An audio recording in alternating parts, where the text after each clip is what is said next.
Hello and welcome to another video. Today we're going to be looking at indices and surds. To introduce them, firstly the base number, so in this case we've got 2, is raised to an exponent or an index, in this case we've got 3. So 2 to the power of 3 is equal to 2 multiplied. Hello and welcome to another video. Today we're going to be looking at indices and surds. To introduce them, firstly the base number, so in this case we've got 2.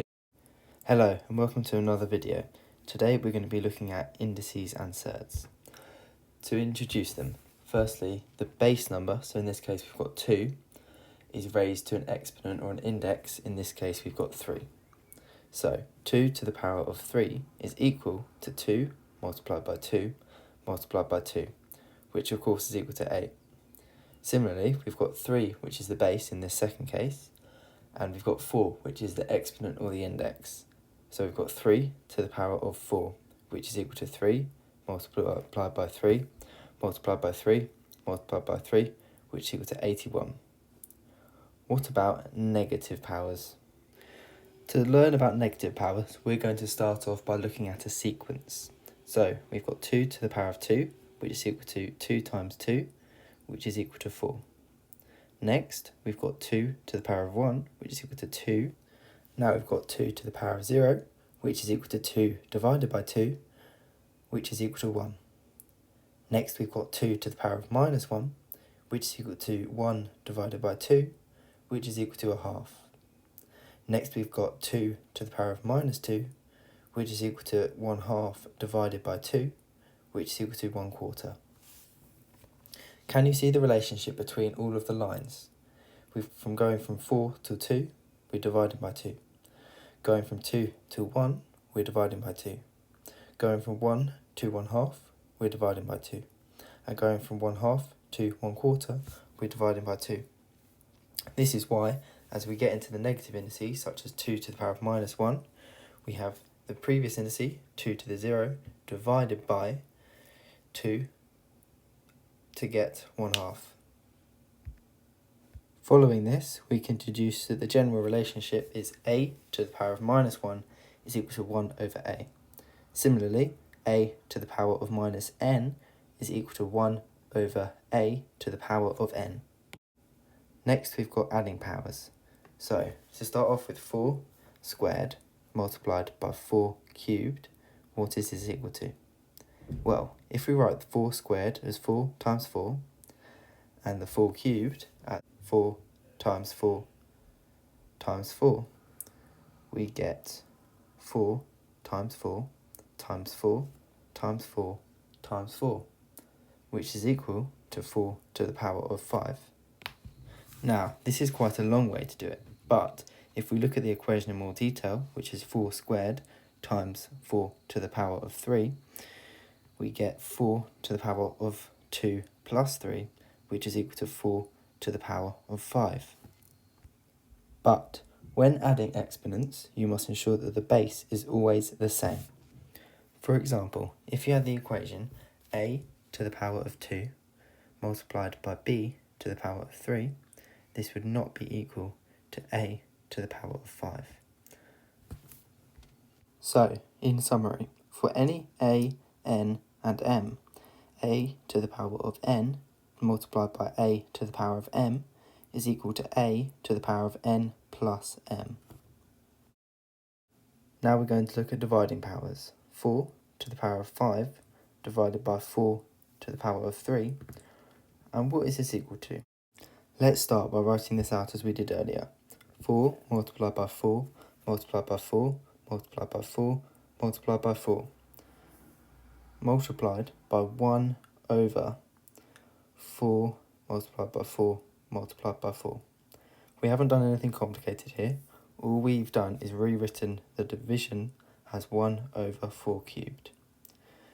Next, we can rewrite this as 4 multiplied by 4 multiplied by 4 multiplied by 4 multiplied by 4 over 4 multiplied by 4 multiplied by 4.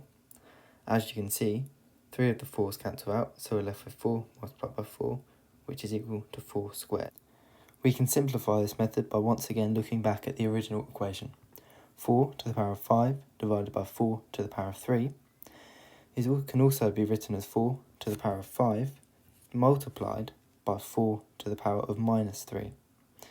This, as we know from what we've learnt earlier, gets 4 squared, as we've done 5 minus 3. So, in summary, for any a, n, m, a to the power of n divided by a to the power of m can be written as a to the power of n minus m. Next, we're going to look at fractional powers. If we start off by looking at 4 to the power of a half multiplied by 4 to the power of half, this gets, as we learnt earlier, 4 to the power of 1, as we have added 1/2 and 1/2, which equals 1. Therefore, 4 to the power of 1/2 is equal to the square root of 4. This is because there is only one number, when squared, that equals 4. This is going to be the square root of 4. For example, 4 to the power of 1/2 is equal to the square root of 4, which is of course equal to 2. Similarly, this can be written as a general case. N to the power of 1 over 2 is equal to the square root of n. Also, as an even more general case, a to the power of 1 over n can be written as the nth root of a. Lastly, we're going to look at if we have a power raised to another power. In this example, we have 4 to the power of 3, all raised to the power of 3. This can be rewritten as 4 to the power of 3 multiplied by 4 to the power of 3 multiplied by 4 to the power of 3. This equals 4 to the power of 9, as we have added 3 plus 3 plus 3 using the rules that we learned earlier. In summary, 4 to the power of 3, all cubed, equals 4 to the power of 3 multiplied by 3, which equals 4 to the power of 9. Now I'm going to summarise the main indices rules. Firstly, a to the power of n multiplied by a to the power of m is equal to a to the power of n plus m. Next, a to the power of n divided by a to the power of m is equal to a to the power of n minus m. A to the power of minus n is equal to 1 over a to the power of n. A to the power of n, all to the power of m, is equal to a to the power of n multiplied by m.